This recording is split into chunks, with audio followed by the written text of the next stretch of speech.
Bismillahirrahmanirrahim. Assalamualaikum warahmatullahi wabarakatuh. Innal hamdalillah nahmaduhu wa nasta'inuhu wa nastaghfiruh wa na'udzu billahi min syururi anfusina wa sayyiati a'malina. May yahdihillahu fala mudhillalah wa may yudlilhu falan tajida lahu waliyyan mursyida. Asyhadu an la ilaha illallah wahdahu la syarikalah wa asyhadu anna Muhammadan abduhu wa rasuluh alladzi la nabiyya wa la rasula ba'dah. Hadirin ikhwatu iman jemaah Majlis Ta'lim Illiyin, mudah-mudahan senantiasa mendapatkan hidayah dan maghfirah Allah Subhanahu wa taala. Kajian tafsir di Majlis Ta'lim Illiyin pada kesempatan subuh ini membahas surat An-Nisa ayat 24 halaman 82, An-Nisa ayat 24. Dan ayat 24 ini masih melanjutkan pembahasan ayat 22 dan 23. Jadi kalau dalam ayat 22 dan 23 Allah mengharamkan menikahi 14 orang wanita, ya, ada 14 orang wanita yang haram untuk dinikahi, ya, atau yang disebut dengan mahram, ya, ada 14 mahram, artinya yang haram untuk dinikahi. Nah, maka di ayat 24 ini Allah menambahkan satu lagi nih. Jadi ada 15 orang wanita yang haram dinikahi oleh kita sebagai kaum lelaki. Namun perlu diketahui juga ini batasan 15 ini merupakan sebuah kebijaksanaan Allah, merupakan sebuah kasih sayang dari Allah. Kenapa? Karena Allah membatasi yang haram untuk dinikahi itu hanya 15 itu. Artinya lebih banyak yang dihalalkan untuk dinikahi. Namun sekalipun lebih banyak yang dihalalkan untuk dinikahi, ya, tetap batas maksimalnya al-had al-a'lanya itu 4 gitu. Jadi banyak yang dihalalkan untuk dinikahi, tapi batas maksimalnya 4 gitu. Batas maksimalnya itu. Di ayat yang ke-24 ini Allah berfirman, wal muhsanatu. Wa-nya itu atop. Atop itu huruf sambung. Kalau dalam bahasa kita disebutnya konjungsi. Artinya dan. Nah, ini kata hurimatnya mengikuti ayat yang 23, Pak. Jadi kalau di ayat 23 hurrimat alaikum ummahatukum, diharamkan bagi kalian ibu-ibu kalian, dalam arti ibu kandung, maka hurimatnya ngikut, Pak, gitu. Ke ayat 24 wa hurrimat al-muhsanat, gitu, Pak.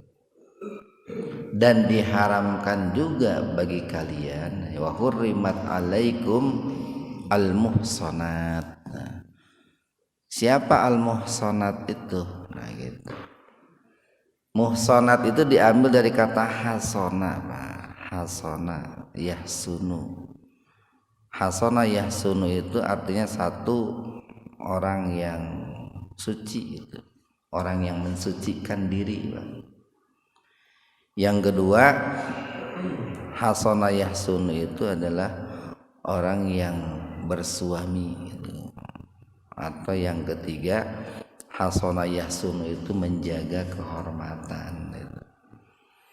Nah maka sering dimaknai dalam Al-Quran terjemah wal muhsonat itu adalah dan wanita-wanita yang memiliki suami, itu Pak. Jadi kalau digabung nih dengan kata hurrimat alaikum sebelumnya wa hurrimat alaikum al muhsanat, dan diharamkan juga bagi kalian wanita-wanita yang telah memiliki suami atau wanita-wanita yang bersuami. Nah wanita yang bersuami itu kan sebetulnya wanita yang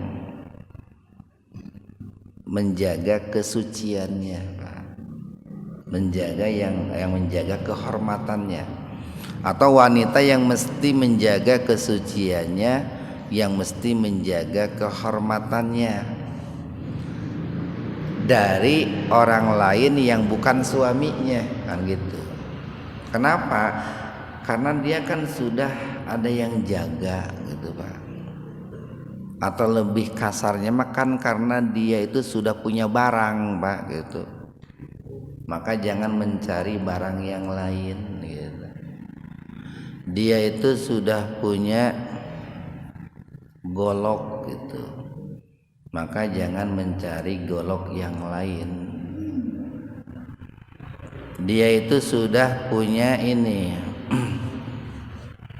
apa ya, penumpang yang berlabuh lah itu. Jangan mencari penumpang yang lain gitu.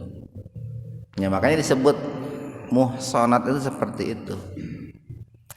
Jadi diharamkan bagi kalian untuk menikahi wanita-wanita yang bersuami. Al muhsanatu minan nisa dari wanita-wanita. Jadi dulu itu sebelum Islam datang atau di awal-awal Islam itu pernah dihalalkan yang namanya nikah mut'ah. Nikah mut'ah itu kan bersenang-senang, bernikmat-nikmat gitu.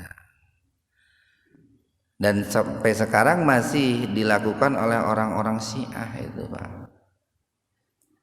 Nah, dahulu di awal-awal Islam itu memang pernah dihalalkan yang namanya nikah mut'ah. Nikah mut'ah itu menurut orang-orang Syiah Pak nih, ini salah satu kesesatan orang Syiah. Itu merupakan sebuah ibadah yang sangat besar pahalanya menurut mereka. Dan boleh menikahi seorang wanita atau menggauli seorang wanita dalam kurun waktu tertentu dengan mahar tertentu, sekalipun wanita yang bersangkutan punya suami gitu. Jadi tukar menukar pasangan lah gitu.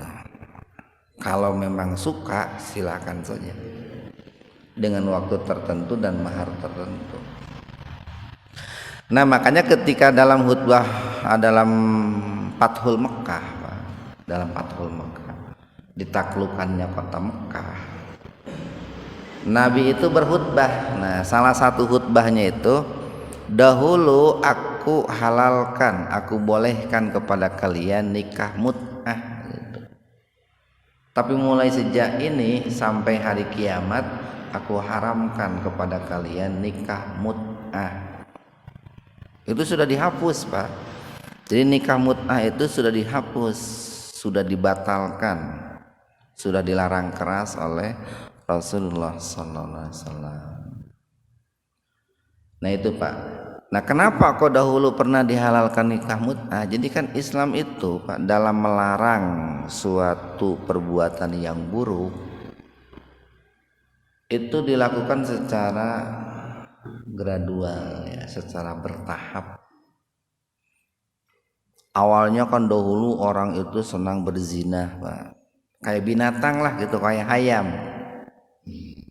Papangi jeung awewe zina gitu. Ek di jalan, ek di mana we gitu. teu jauh beda jeung hayam gitu. Lamun resep ka indungna jinah gitu. Nah, makanya dilarang bertahap Pak. Kan kalau dilarang secara sekaligus itu berat kalau sekaligus itu. Nah, makanya salah satu alasan kenapa di awal-awalnya itu masih dibolehkan mut'ah itu sebetulnya masih Pak, merupakan salah satu tahapan Pak, salah satu tahapan untuk melarang menikahi wanita-wanita yang diharamkan dalam Islam yang 15 tadi itu. Cuman caranya itu bertahap gitu, bertahap. Kayak Allah mengharamkan khamr kan bertahap. Allah mengharamkan riba bertahap. Sama Allah mengharamkan menikahi wanita-wanita juga itu bertahap.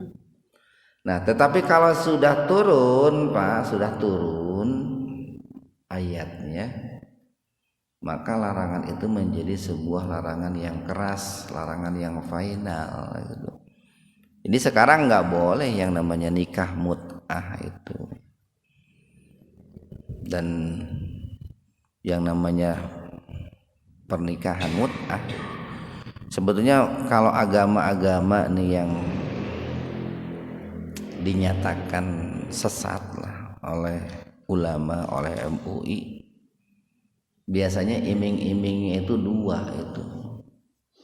Satu, kalau tidak zina itu kekayaan biasanya.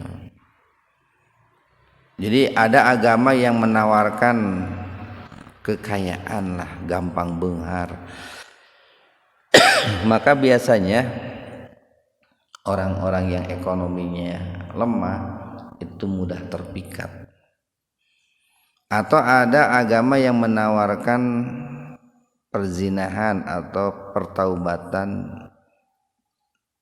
atas dosa perzinahan melalui tebusan uang. Biasanya banyak orang-orang yang masuk agama itu karena ingin berzina atau barangkali karena ingin menebus dosa zinanya dengan uang.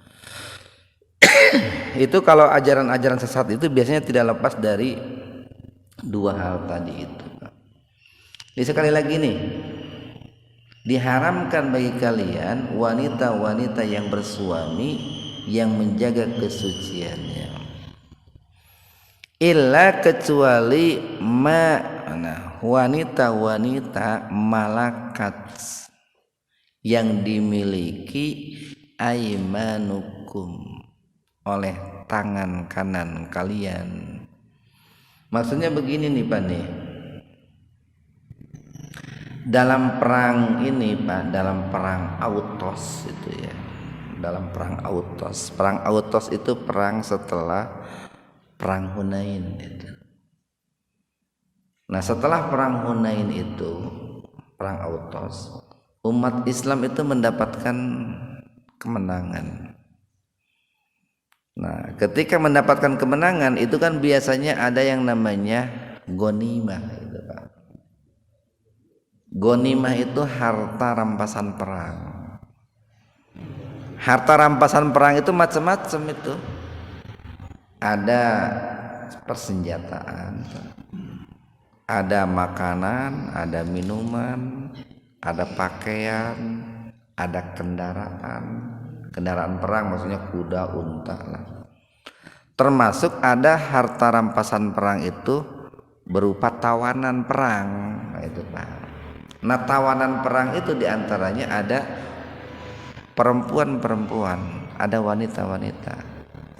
Nah, waktu itu para sahabat Nabi mendapatkan ghanimah, termasuk di dalamnya itu ada tawanan perang dari kalangan wanita. Nah, para sahabat waktu itu merasa apa ya? Merasa risih gitu. Kalau bersinggungan, bersentuhan dengan mereka. Kenapa? Karena mereka kan masih punya suami, Pak. Jadi di antara wanita tawanan perang dari perang Autos itu ada di antaranya yang dia punya suami di sana. Nah, maka turunlah ayat ini nih. Turunlah ayat ini. Jadi wanita-wanita yang merupakan tawanan perang itu boleh kalian nikahi dengan syarat. Nah, tapi dengan syarat. Nah, satu, kalau dia masuk Islam. Kalau dia masuk Islam, kalau dia tidak masuk Islam kan tidak boleh menikahi wanita musyrik, Pak. Tidak boleh menikahi wanita kafir. Yang kedua, dengan dia masuk Islam berarti dengan sendirinya pernikahan dengan suaminya yang lama itu putus, Pak. Sekali lagi, kalau dia masuk Islam jadi mu'alaf nih, otomatis pernikahan dengan suaminya yang masih kafir dulu itu putus dengan sendirinya, karena pernikahan yang berbeda agama dalam Islam dilarang gitu, Pak, dilarang. Nah, maka boleh untuk dinikahi oleh para sahabat wanita-wanita tawanan perang itu kalau dia sudah masuk Islam. Yang kedua, kalau dia itu sudah melalui masa haid 1 kali bagi yang tidak hamil, atau kalau dia sudah melahirkan bagi yang tertawannya itu sedang hamil. Jadi kalau umpamanya nih tawanan perang wanita itu sedang hamil, mau dinikahi tunggu saja sampai melahirkan. Atau dia tidak hamil, tunggu saja sampai haid 1 kali, biar diketahui bahwa dalam rahimnya itu tidak ada janin dari suaminya yang pertama yang masih kafir itu, Pak. Nah itu dibolehkan, Pak, dibolehkan. Jadi wanita-wanita yang ditawan oleh kalian melalui sebuah peperangan, kalau mereka masuk Islam dan bagi yang hamil sudah melahirkan atau yang tidak hamil sudah haid 1 kali, itu boleh untuk dinikahi. Nah itu, Pak.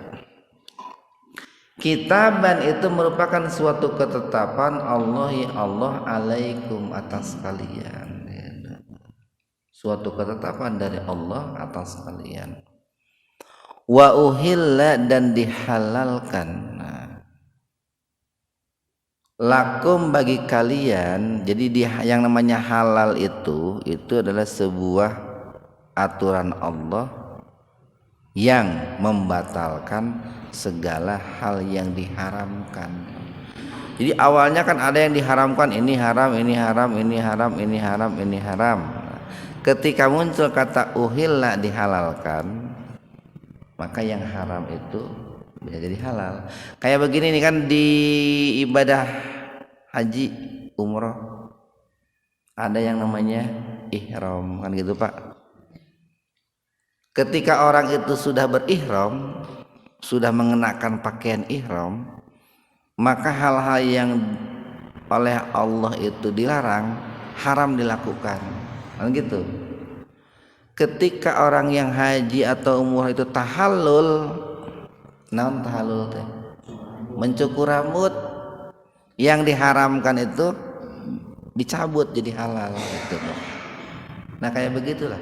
Tahallul itu asalnya dari kata ahalla yuhillu. Di wa uhilla, dan dihalalkan lakum, bagi kalian, ma, perempuan-perempuan, waro'a, yang di belakang atau selain dalikum, yang 15 tadi. Jadi pilih bapak-bapak gitu, Pak Yusuf, bari nambahan, asal jangan yang 15 tadi, silahkan gitu. Tapi batas maksimalnya 4. Batas maksimalnya 4. Sok sanajan awak kuat, duit loba gitu, anger batas maksimalnya 4. Jadi dihalalkan bagi kalian untuk mencari wanita-wanita selain yang 15 tadi, antabtagu. Nah ini jangan disalahpahami nih. Kalian mencarinya bi amwalikum, dengan harta kalian. Jangan berhenti sampai di sini nih. Karena kalau berhenti sampai bi amwalikum itu artinya jajan di luar, Pak. Kalian boleh mencari awewe sebanyak-banyaknya dengan harta kalian, ngelamun berhenti sampai di situ. Tapi ada kata berikutnya nih, muhsinin. Nah itu Pak. Untuk dinikahi gitu. Ghaira bukan musafihin, dizinahi gitu. Jadi bolehnya mencari harta, mencari wanita selain yang 15 tadi, karena barangkali kita punya harta nih Pak. Itu manakala wanita yang dicari itu dalam rangka untuk dinikahi, dalam rangka untuk disucikan, dalam rangka untuk dijaga, bukan untuk berzina gitu. Atau bukan untuk kawin kontrak, bukan untuk kawin mut'ah. Nah, itu Pak. Itu begitu anjurannya itu. Beda dengan orang-orang Syiah kan Pak. Jadi mereka kawin waktu sebulan. Biasanya maharnya belakangan Pak. Nanti sudah sebulan dia mau dilanjut atau mau putus gitu. Kalau mau dilanjut maharnya tambah lagi. Kalau mau putus bayar saja maharnya sesuai dengan perjanjian. Itu kalau di kita namanya dikenal kawin kontrak gitu. Kalau dalam orang-orang Syiah disebutnya kawin mut'ah. Di daerah mana tuh dulu banyak yang kawin kontrak? Nah, di daerah dinya atau loba kawin kontrak itu. Dan sebetulnya nih Pak, itu bukan orang, kan sering dikenal orang Arab gitu ya. Kan yang namanya Arab dia luas atau Pak, luas. Suku Arab itu luas. Cuman kan karena disebut orang Arab, jadi yang kesannya itu orang Arab itu negatif. Padahal orang yang berbahasa Arab, bersuku bangsa Arab, eta juga atau Arab sarua apa, si Yahudi juga Arab kan, Israel Arab juga itu. Nah, cuman karena disebut Arab teh orang kesannya Mekah, Madinah, bukan itu. Jadi kalau disebut Arab teh yang ada dalam bayangan kita Mekah, Madinah kan itu. Padahal banyak orang-orang Arab seperti orang Yaman itu kan orang-orang Syiah banyak di sana. Kan Arab itu sangat luas. Nah, yang melakukan kawin kontrak itu bukan orang-orang Arab yang Ahlus Sunnah wal Jamaah, bukan. Itu mereka adalah orang-orang Arab yang bukan Ahlus Sunnah wal Jamaah. Kalau Ahlus Sunnah wal Jamaah kan mereka punya pemahaman, keyakinan tidak boleh yang namanya kawin kontrak, kawin mut'ah, itu nggak boleh. Cuman ya begitu Pak. Kalau pas buruknya, pas negatifnya, itu orang-orang yang anti Islam senang sekali. Itu orang-orang Arab juga kawin kontrak di itu. Padahal kalau ditanya, eta teh orang Arab nu mana? Gitu. Oh, eta orang Sunda teh kalakuanna karena itu. Orang Sunda nu mana tuh gitu. Da orang GBI mah balager atuh kan gitu teh Pak. Sunda nu mana heula kan gitu. Nah, jadi gitu Pak.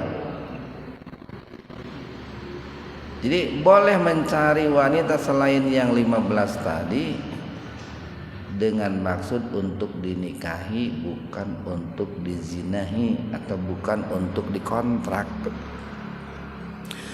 Fama maka siapa istamta'tum bihi. Nah ini yang kalian sudah bersenang-senang, kalian sudah mataun itu kan kenikmatan, kesenangan, kebahagiaan. Maka siapa di antara wanita nih, ada minhuna ujungnya itu Pak. Maka siapa di antara wanita yang kalian telah bersenang-senang dengannya, fa'tuhunna, berikanlah kepada mereka itu ujurahunna, mas kawinnya itu faridotan, sebagai sebuah kewajiban. Jadi begini nih Pak nih. Dahulu ketika orang-orang itu melakukan kawin mut'ah, dan ketika ayat ini turun itu kan masih banyak sahabat-sahabat yang melakukan kawin mut'ah, masih banyak nih ketika ayat ini turun. Maka pada saat ayat ini turun, pada saat itu orang-orang yang wanita-wanita yang dinikahi dengan nikah mut'ah itu diberikan pilihan. Ada di antara mereka itu yang kembali, Pak, kepada suaminya yang lama, dilepaskan oleh suami yang mengontraknya itu. Ada juga yang kemudian wanita itu yang tidak kembali kepada suami yang lama, lalu dia melanjutkan pernikahan dengan suaminya yang baru itu. Nah, maka bagi mereka yang melanjutkan pernikahan dengan suaminya yang baru, itu diperintahkan untuk menikah dengan resmi, lalu diberikan maharnya, gitu Pak. Bagi mereka yang mau melanjutkan dengan suami yang baru yang mengontraknya itu awal mula dilarangnya nikah mut'ah itu seperti itu. Jadi ujug-ujug begini, wanita yang dinikahi dengan mut'ah temenang balik ke suami yang pertama dan tidak boleh melanjutkan dengan suami yang baru, enggak begitu. Kan kalau begitu nanti menyulitkan kaum wanita, Pak. Tapi mereka yang dinikahi mut'ah, kalau mereka mau kembali kepada suaminya yang lama silakan, mau melanjutkan dengan suami yang baru silakan, dengan pernikahan yang sah sambil mereka itu mendapatkan mahar atau diberikan mahar. Dan mahar itu faridoh, menjadi sebuah kewajiban, Pak. Bahkan kan dalam prakteknya sekarang nih Pak nih, dalam prakteknya sekarang mahar itu kan diberikan di awal gitu Pak, diberikan di awal, termasuk salah satu di antara rukun nikah Pak. Naon wae Pak Yusuf rukun nikah teh? Satu, rukun nikah itu calon pengantin suami. Dua, calon pengantin istri. Lamun teu aya calon pengantin moal terjadi pernikahan. Yang ketiga, ada saksi, ada wali. Yang keempat, ada mahar. Yang kelima, ada ijab qabul. Eta rukun nikah itu. Kalau tidak ada rukun, tidak ada tiang, runtuh pernikahan itu, gugur itu Pak, gugur itu. Wala junaha, wala dan tidaklah junaha berdosa, alaikum atas kalian, fima dalam hal tarodaitum bihna, yang kalian saling merelakan, mimba di setelah al-faridoh diwajibkan, ditetapkan mas kawinnya itu. Begini Pak nih maksudnya nih, tempo hari pernah kita bahas kan begini Pak. Dahulu itu ketika orang itu menikah Pak, ketika orang menikah, ada orang yang menikah itu dibayar mas kawinnya di awal pas akad nikah dahulu begitu. Itu aman Pak kalau dibayarnya pas akad nikah, berarti sebelum digauli sudah dibayar. Tapi ada orang yang menikah itu, sudah disebutkan maharnya tapi belum dibayar Pak, belum dibayar. Saya nikahi engkau dengan mas kawin 10 juta. Kalau sekarang kan suka ada bahasa dibayar kontan kan gitu Pak.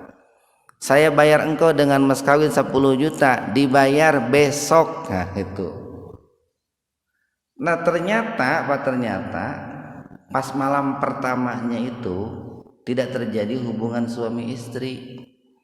Kalau cerai Pak, sebelum terjadi hubungan suami istri, diceraikan umpamanya ya, maka si istri yang diceraikan itu berhak mendapatkan mut'ah separuh dari mas kawin yang sudah dijanjikan. Berapa? 5 juta Pak. Kalau sudah disebutkan jumlahnya, makanya nggak disebutkan jumlah 10 juta gara-gara candi gauli, lebar di gawean gak acan, sedangkan gitu. Itu harus diberikan mut'ah 5 juta itu. Kenapa? Karena dia kan sudah melalui akad pernikahan, cuman belum terjadi hubungan suami istri. Tapi kalau belum disebutkan jumlah maharnya, nah itu Pak, itu tidak ada kewajiban bagi suami kalau dia belum menggauli untuk memberikan mahar. Tidak ada kewajiban. Itu hanya sebatas ngasih sedekah saja. Karena engkau itu sudah melakukan akad pernikahan dengan saya gitu. Saya pun belum menyebutkan maharnya, belum menjanjikan maharnya, dan belum menggauli. Saya beri sedekah aja nih 500.000 gitu. Cerai Pak itu. Nah ini di sini sebutkan nih, tidak berdosa bagi kalian dalam hal yang kalian saling rela, saling suka setelah ditetapkan kewajiban mas kawinnya. Maksudnya begini, kalau orang nih Pak, kalau bapak-bapak menikah nih dengan seorang istri, bisi mereka kawin deh, terus sudah menjanjikan mau ngasih mas kawin itu 10 juta, mau ngasih mas kawin 10 juta, cuman tidak dibayar tunai Pak, tidak dibayar kontan. Aya itu zaman ayeuna nu mas kawinan dianjuk sok aya keneh teh nya. Asa jarang aya namanya. Atawa meureun bisa wae umpamanya mas kawinnya berupa giro gitu. Berupa giro. Pas dibuka girona teh nah geuning kosong gitu cenah gitu. Kan gitu. Nah, seandainya orang itu mas kawinnya itu tidak dibayar kontan, besok umpamanya nih. Lalu setelah akad nikah, katakanlah pada malam pertamanya itu ada kesepakatan saling rela gitu. Kata istri teh, papi, kalau papi enggak punya uang 10 juta mah gitu. Kan tadi papi sudah bilang mau ngasih mas kawin 10 juta. Kalau enggak punya 10 juta malah enggak apa-apa gitu. Nyai mah dibayar 5 juta saja mas kawinnya. Nah kalau si perempuannya rela seperti itu enggak mengapa Pak, enggak mengapa. Atau sebaliknya, nyai tadi teh papi sudah janji mau ngasih mas kawin 10 juta, mau dilebihin lah jadi 15 juta, itu enggak apa-apa Pak, kalau dua-duanya saling rela gitu. Cuman alangkah baiknya kalau istri minta diturunkan mas kawinnya dari jumlah yang ditetapkan, suami minta dinaikkan dari jumlah mas kawin yang sudah ditetapkan. Baiknya begitu. Entong salaki hayang leuwih leutik, pamajikan hayang leuwih gede, entong gitu Pak, bagusnya itu. Tapi kalau sudah terjadi kesepakatan mah enggak apa-apa Pak. Mau lebih besar mau lebih kecil juga itu. Nah itu kan mudahnya Islam seperti itu. Mudahnya itu seperti itu. Jadi bisi kan bapak-bapak kan barangkali punya anak gitu Pak. Ku calon minantu deh dijanjikan mas kawin keur budak teh 10 juta. Tapi kakarek dibayar 5 juta umpamanya, 5 juta deui. Kemudian anak kita itu merelakanlah sudah yang 5 juta mah enggak usah dibayar, neng rela, nyai rela. Iya, mitohana tong ikut campur gitu. Lamun geus budakna relaeun mah geus we gitu.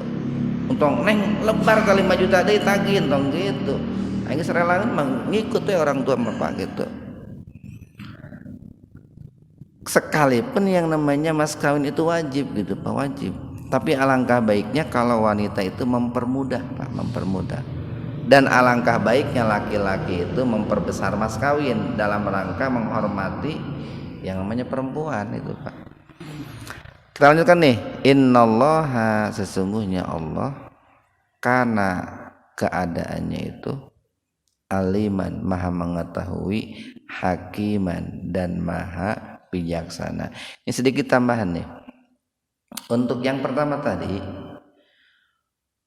diharamkan menikahi wanita-wanita yang bersuami. Nah itu ada catatan, manakala mereka itu belum bercerai gitu Pak. Jadi hayang kahiji awewe anu ngabogaan salaki teu bisa, dilarang Pak. Atau menikahi seorang wanita yang sedang bersuami tidak boleh, dilarang, kecuali kalau mereka sudah bercerai atau ditinggalkan oleh suaminya, dan kalau mereka sudah melewati masa iddah. Masa iddah, kalau dia ditinggalkan oleh suaminya berarti masa iddahnya itu ini begitu kalau dia ditinggalkan suami belum dicampuri, boleh langsung dinikahi. Kalau dia itu ditinggal suami dalam keadaan hamil, iddahnya sampai melahirkan, tunggu sampai melahirkan. Kalau dia dicerai oleh suaminya dalam keadaan tidak hamil, ya tunggu 3 kali suci haid, 3 kali suci atau 3 kali haid, baru setelah itu boleh untuk dinikahi. Kalau masih bersuami tidak boleh. Ya, sigana rek kawin deui ya.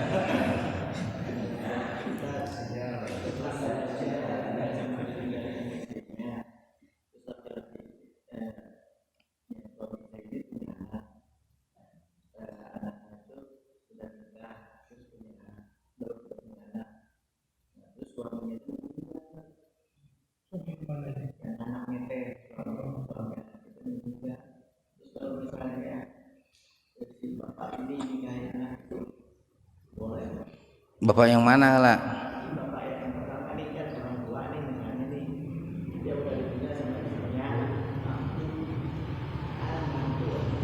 Oh, kan kemarin udah dibahas. Jadi seorang ayah itu tidak boleh menikahi istri anaknya. Kalau anaknya meninggal nggak boleh itu, atau dicerai oleh anaknya nggak boleh. Tuh, itu di ayat yang 23 itu namanya roba ibukum. Bukan roba ibukum, mana?